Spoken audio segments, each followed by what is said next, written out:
Welcome back. I'm Stacey Delicat. Thanks for being with us here on the Law and Crime Trial Network. We're following breaking news out of Orange County, Florida, where a jury just found millionaire Bob Ward guilty of manslaughter in the shooting death of his wife, Diane Ward, back in 2009. And I'm joined on the set here now by Law and Crime Trial analyst and criminal defense attorney Ken Belkin. Ken, thanks for stepping in. You came in right as the verdict was being read. We know that Ward was convicted the first time around of second-degree murder. This time he got manslaughter. Why do you think they settled on the lesser charge? Well, Stacey, thanks for having me. I knew he was getting convicted. I thought he was going down all the way. But look, obviously this time around the jury saw something different. They saw a man that may have not intended to kill his wife, and they felt that he shouldn't be punished as strongly as he was the first time around. Now, there's a big difference here, and this is probably something they had a hard time proving the first time around. To prove second-degree murder in Florida, you have to prove, and you have to prove it beyond a reasonable doubt, as we all know, the unlawful killing of a human being when perpetrated by an act imminently dangerous to another, and this is the key part, and evincing a depraved state of mind without regard to human life, although no premeditation is needed. Premeditation, would obviously be first-degree murder. Right. Now, I think the problem here is how do they prove beyond a reasonable doubt that Dr. Ward had a depraved mind on that night? There are no witnesses. There's only really ballistic evidence, forensic evidence, and his statements and, his testimony. And the fact of the matter is, he didn't make any statements saying he hated her and he wanted to kill her, nothing like that. So there really was no evidence introduced of him having a depraved mind. And I think that's what the jury probably honed in on this time, to not convict him of the second-degree murder and to only convict him of manslaughter. How instrumental do you think was testimony from family members like the couple's adult daughters who have supported him the whole time during the first trial and the second trial, said there were never any major problems between their parents, that their father would never intentionally kill their mother? How instrumental do you think that testimony was? Well, I think it was definitely significant. I don't know if it was key, but it was definitely significant in, as I said, in showing that there was no depraved mind. This man bore no ill will, essentially, against his wife, or at least none that could be established at trial, especially from the closest family members, the daughter.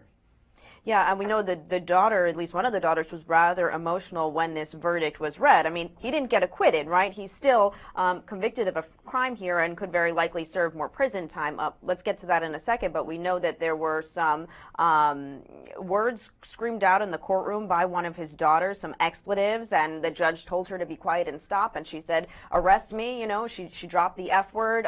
Does that do anything? Does that have any, implication or impact for sentencing, or does the judge just understand that family members get emotional when verdicts are read? I mean, I'll tell you this, it's not a good look that the daughter freaked out like that. Totally understandable, though. She has lost her mother. She is essentially losing the liberty of her father and will only see him in, a jailhouse visiting setting for a number of years. How many is still yet to be determined.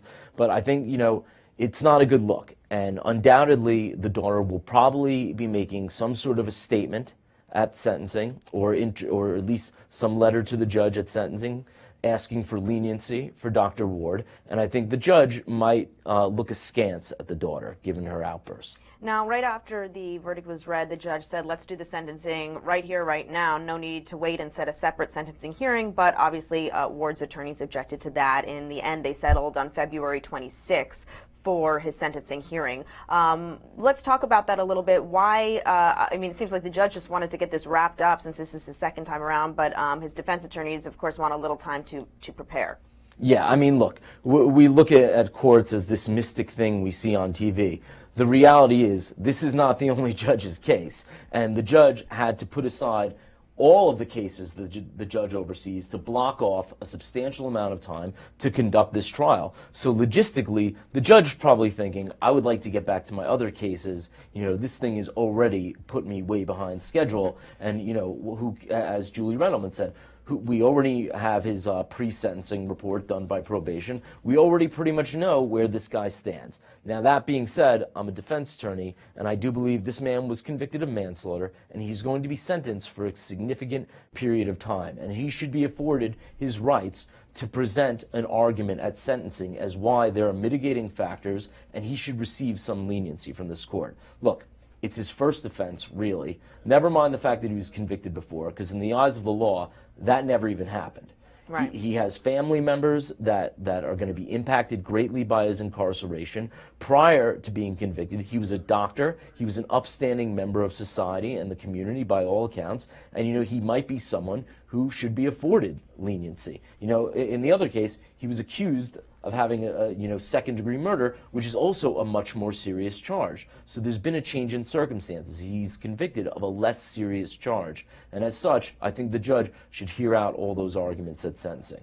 Yeah, now we're looking at what some of the sentencing guidelines are in Florida, and Florida law is a bit tricky. Florida sentencing statutes are when it comes to this, but our first and best reading of this is that because there was a firearm involved, that this manslaughter conviction could carry jail time up to 30 years and a $10,000 fine. Ward, of course, have served about 4 years already, so that will count, I would imagine, right? Well, my reading of the statute's a bit different. I think there's a minimum of 9 1/4 years and a maximum of 15, and I think he's going to get somewhere in that guideline. I wouldn't even be surprised if he got somewhere towards the minimum. Yeah.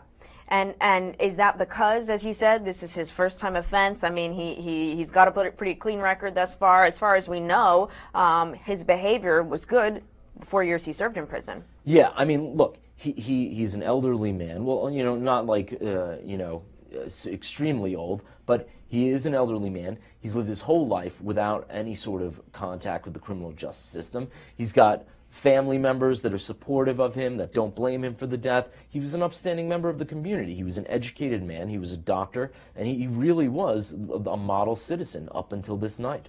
And we know that before this second trial started, he was offered a plea deal from prosecutors. He could have pled guilty and received an additional 10 years. So at this point, if the sentencing is, in the window that you're thinking of, it seems like this was the better outcome for him, potentially, if the judge gives him the minimum sentence versus taking that plea. Yeah, I mean, if he gets somewhere in the ballpark of 9 or 10 years, he's already served 4, he might only serve another 3.5 before he's eligible for parole. Yeah.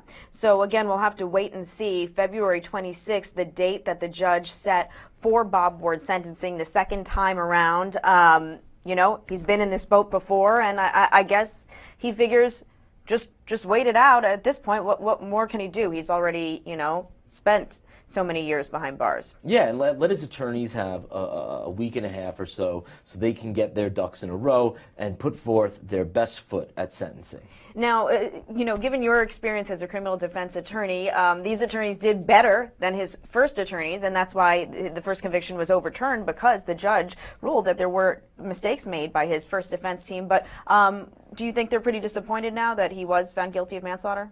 His first attorneys? No, his current attorneys. His current attorneys, I think you would have to look at this as a win. By all accounts, it's a win. He was serving a multi-decades-long sentence on the second-degree murder. He's looking at, 9 1/4 to 15 years here. Yeah. Well, again, Bob Ward found guilty just a few minutes ago in a Florida courtroom of manslaughter. We'll be right back with much more analysis and other trials happening today. Stay with us.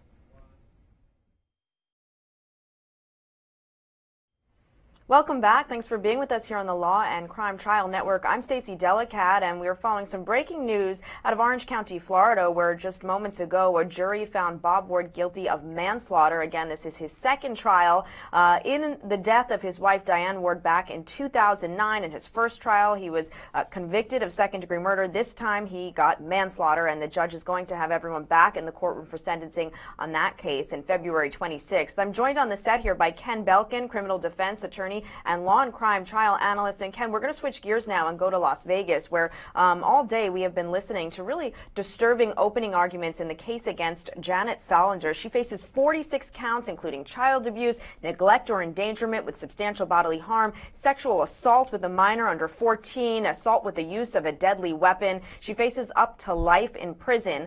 We heard the prosecution deliver a very lengthy opening argument this morning in which they basically alleged that the abuse by Janet Solander and her husband included everything from beating the girls, not feeding them, forcing them to sleep on boards without blankets, to dry off after a shower with a fan as opposed to a towel, and some really peculiar discipline when it came to what they are calling as toileting, not setting times for these 3 girls who she had adopted to use the toilet, forcing them to sit on Home Depot buckets for hours at a day, reprimanding them, punishing them if they ever had accidents, even checking the shower with a special light to see whether any of the girls had gone to the bathroom while in the shower. Really shocking, disturbing stuff. However, we also heard the defense's opening statement in which they basically said these were troubled children. These 3 girls, they were taken away from their biological parents because of abuse, because of molestation. When they came to the Solanders, they had a lot of problems. They were acting out, and the defense attorney, said of Janet Solander that he plans to paint a picture of a person who was a loving, caring parent who knew the value of taking kids to the doctors to test them early when there were concerns. He argued that the Solanders invested a lot of their own money in the care, in the medical care of these girls. He said that these were challenged children. It's hard to find people who will take in multiple sisters. Ken and I are going to break it all down, but first we want to replay a little bit of the defense's opening statement. Good afternoon, everyone. Perspective, word choices, and context. As we learned during the last 3 days, the individuals selected to be jurors are very different, with vastly different opinions and experiences. And that is a good thing. And as you begin to hear information and these allegations, the one thing the system of American justice requires is for you to take everything. You should remain curious, demand answers to questions that you may have, want to know as much about the circumstances as possible, pay special note as testimony and evidence comes in as to what the prosecutors leave out and don't tell you, who they do not call, what doctors they do not call, what information they don't give you about the Solanders, and this is Solander in particular, the children, their history before they ever came into contact with the Solander family, and Miss Solander's history. All of that is important in a case like this. And as the witnesses come out and documents come out one after another, we ask you to take notes and take note how that information is presented and how that is really part of narratives. Perspective, word choices, and context. Now, what I'm asking you to look for as the evidence comes in is not very different on how you should watch the news or evaluate any story that any child or person gives you. For instance, the same set of facts, uncontrovertible facts, presented on, say, Fox News, may... I'm going to object. This is supposed to be the evidence on the show. Well, overruled. Thank you. But it would be critical on TV. Versus what is presented on CNN may serve very different purposes. You have to watch out as you receive the information as to what is verified and what is not, what is innuendo and what is true. And understand, as you hear the evidence, there are advocates who are inclined to believe criminal child abuse from the allegation, and they may offer their expert opinion based on their perspective. This is the context of Dr. Settle's testimony. All right, overruled. Thank you. I don't think it's argument at this point. It's about how you perceive the information and trying to get information to you without barrier. That's what we're trying to do, and that's what we want you to look for. But the prosecutors choose their words, and as you hear the evidence, you will hear those words. Punishment, anger, rage, victim, abuse, beaten, You heard it in the opening statement. Why not use the word structure, accusations, concern, good intentions, corrective efforts? I would submit to you, ladies and gentlemen, that the narrative, the word choices are a product of the narrative that assumes the worst in people and will give no context to who Janet Solander is and why she did any of the things that she actually did. Which begs the question, when you come to those witnesses and perceive those witnesses, are you a person who looks for evil as an explanation, or are you a person who comes from a place of compassion, understanding, and desire to learn all of the circumstances? To do as the American justice system requires, which is to presume throughout the receipt of evidence that any conduct you believe Mrs. Solander committed was not criminal abuse. And that's what I say when I say perspective, word choices, and context as we move through this case together. This is an old school PowerPoint.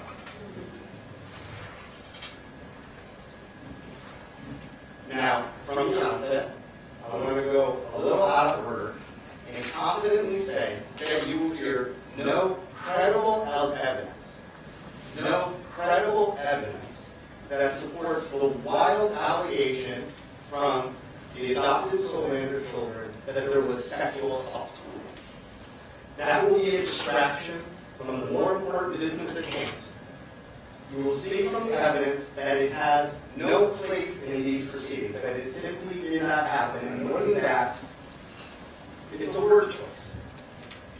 You may have preconceived notions when the prosecutor decided to level a charge of sexual assault against Mrs. Solander, and it probably was a huge shock to learn in the prosecutor's opening statement that the so-called sexual assault was the alleged medical insertion of a catheter on a youngster who was allegedly intentionally withholding urine.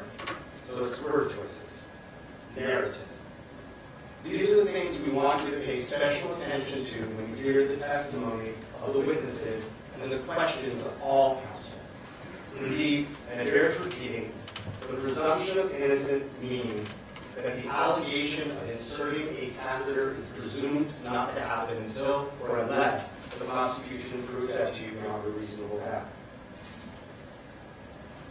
The defense can't prove a negative, nor does the law require the defense to do so. But we can, and we point out during these proceedings, that the false allegation does not have sufficient corroboration or proof. And that holds equally true for the catheters as the outrageous allegation that a pain stick was placed in one girl's vagina at one point. So let's go back and start from the start and tell you more about this case than the prosecutors did in the opening. First off, fancy PowerPoint from the government.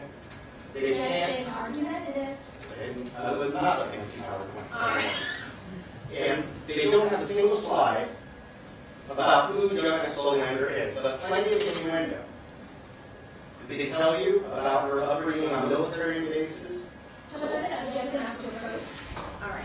Welcome back. I'm Stacey Delicat, and thanks for being with us on the Law and Crime Trial Network. We have been listening to some of the opening arguments by David Figler. He is the defense attorney for Janet Solander, who faces some 46 counts, including child abuse, neglect or endangerment with substantial bodily harm, sexual assault with a minor, use of a deadly weapon. But what we just heard was a little bit of her defense attorney's opening statements, and he goes on in those opening statements to say that she was a loving, caring parent and that he will prove that to the jury, and that while her parenting methods may have been unorthodox, they do not rise to the level of criminal conduct. Well, I'm joined now by Ken Belkin, law and crime trial analyst, criminal defense attorney.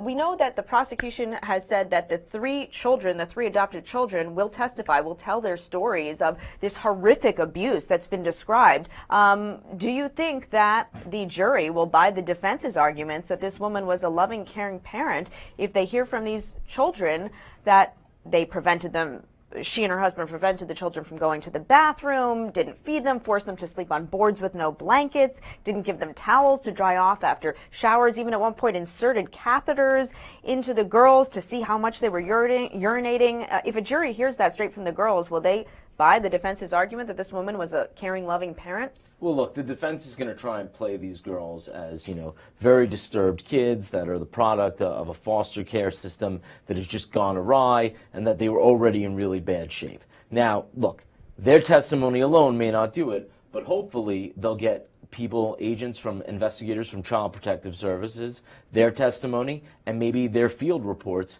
that corroborate what these three sisters say.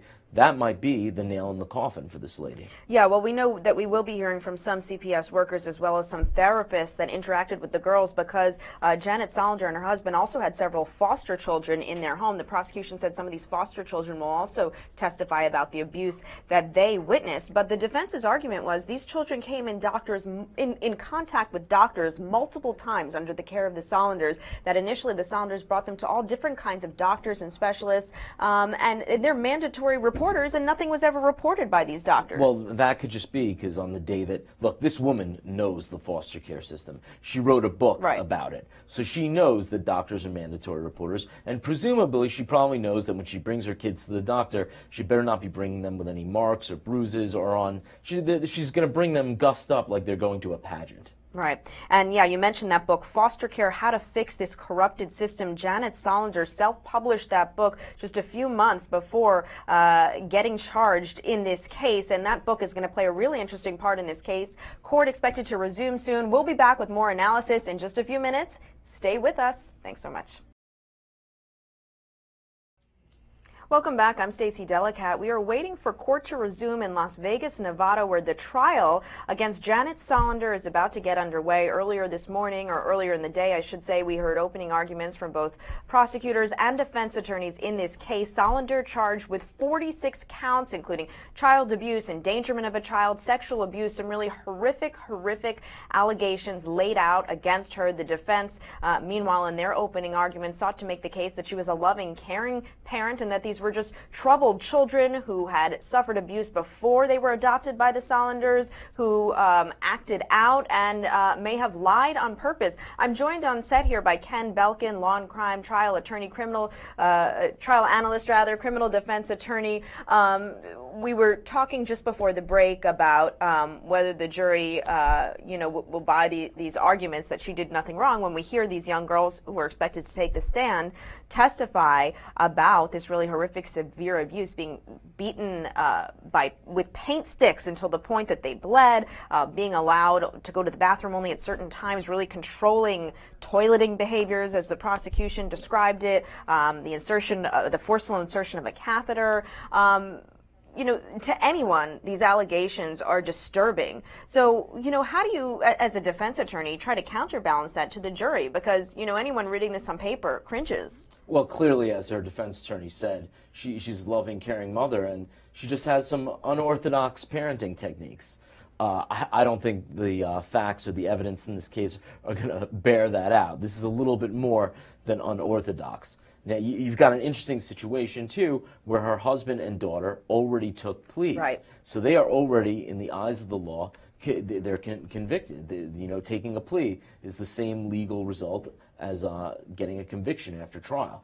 And I think it's going to be interesting because if I were the prosecution, which I never will be, I would try and get the daughter on the stand to testify. And I would have made her deal contingent upon her cooperating with the prosecution's case in chief. Interesting. Well, I don't think there was any indication by prosecutors in their opening that the jury will hear from Janet Solander's adult daughter. They did say, in addition to hearing from the three young girls, the victims in this case, that they will bring up foster children who are also living in the Solanders' home and witnessed some of the abuse. They also mentioned that the adopted children in question were forced to crawl around on the floor, were separated, were kept in cages, and that the foster children were treated better. And observe this, they're also planning to call CPS workers as well as therapists who came in contact with the girls.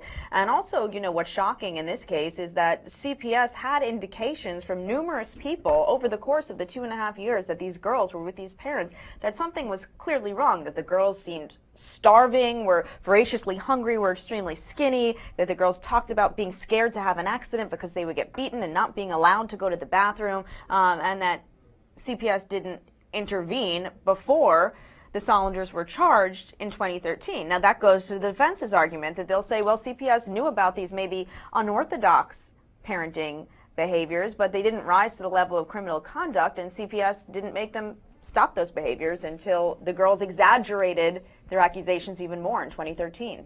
Yeah, I don't know that's going to be a hard thing to muster, because those CPS investigators are going to get on the stand and they're going to talk about all these allegations. They're going to talk about the reports. This is way more than unorthodox parenting techniques. I mean, these people, well, this woman, she's the only one on trial. She would threaten the kids with a razor. She would cut the kids with a razor, inserting a catheter. I mean, this goes way beyond. And it sounds like they've got more than enough testimony from witnesses and more than enough documentary evidence in the form of CPS reports to really get a conviction here. It begs the question why she didn't take a plea deal like her daughter and her husband did.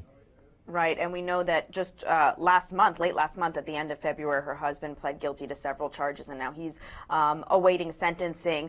Again, we are expecting court to resume in this case sometime in the next few minutes, actually. The judge put them on break until about 5:30 Eastern time, and as soon as we get that live feedback, we're going to bring it to you. But I want to switch gears because just in the last hour, we had some breaking news out of Florida when Bob Ward, former doctor, millionaire, was found guilty of manslaughter in the 2009 death of his wife, Diane Ward. Remember, this was the couple that had had a struggle over a gun in their bedroom. The gun went off. Diane Ward was killed. Prosecutors had argued that Bob Ward did this intentionally. His defense team said it was just a tragic accident, and today the jury delivered a guilty verdict of manslaughter. Keep in mind, he had been convicted of second-degree murder back in 2011 on these same charges, but a judge threw out those charges. This was a retrial. I want to now replay the verdict from just about an hour ago, and then Ken and I will come back and discuss it. No outburst, no emotional displays of any kind, or you will be escorted from the courtroom. If you cannot control yourselves, you need to leave the courtroom now. The deputies are free to escort anybody who acts up out the door. Spraying the jury. State recognized presence of the jury. Yes, Your Honor. Defense? Yeah, everyone will have a seat, please. I understand that you all have reached a verdict. Is that correct? If you could hand that to the deputy, please. All right.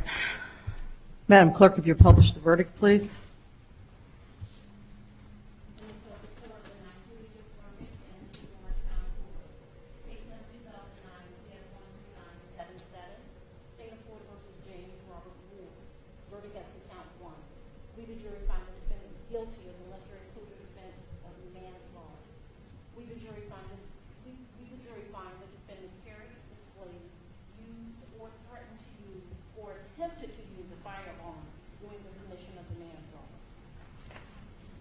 Verdict as to count one.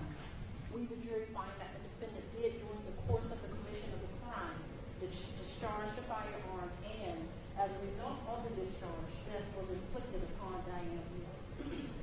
We, the jury, find that the defendant did, during the commission of the crime, actually possess the firearm. So say we all dated at Orlando, Orange County, Florida, on this 15th day of February 2018. Both forms have been signed by the foreperson. Does either side wish the jury polled? State? No, Your Honor. Defense? Right. Ladies and gentlemen, please answer yes or no to the question you're about to be asked. Go ahead. Juror in seat number 1, are these your true and correct verdicts? Juror in seat number 2, are these your true and correct verdicts? Yes. Juror in seat number 3, are these your true and correct verdicts? Yes. Juror in seat number 4, are these your true and correct verdicts? Juror in seat number 5, are these your true and correct verdicts? Juror in seat number 6, are these your true and correct verdicts? The jury is unanimous.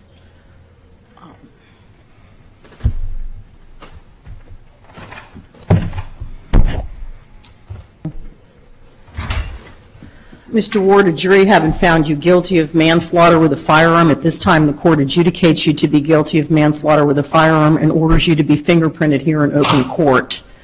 I would like to go ahead with sentencing this afternoon. He's not entitled to a PSI. This is the second go-round for him, but I can give you all, 15 to 20 minutes to get it together, unless you have some special reason that we need to have sentencing at a different time. Yeah, I confer with counsel here. We may have a disagreement about what we want to do. I'm sorry, I can't understand. If I could just have a minute to discuss Yes, sir. with counsel. That's Thank no you. problem. At this time, bond is revoked and set at 0. You can go ahead and fingerprint him while we're waiting. It's up to you all when you fingerprint him, but if you want to. Okay, that's fine. Having spoken with Mr. Ward, we would respectfully ask that it be set on another day so that we could gather what we need to gather to make a presentation to the court on what would be the appropriate sentencing on manslaughter. So we would ask that it not go forward today, but go forward in the future. How much time are you asking for? I don't think we would need more than a week. All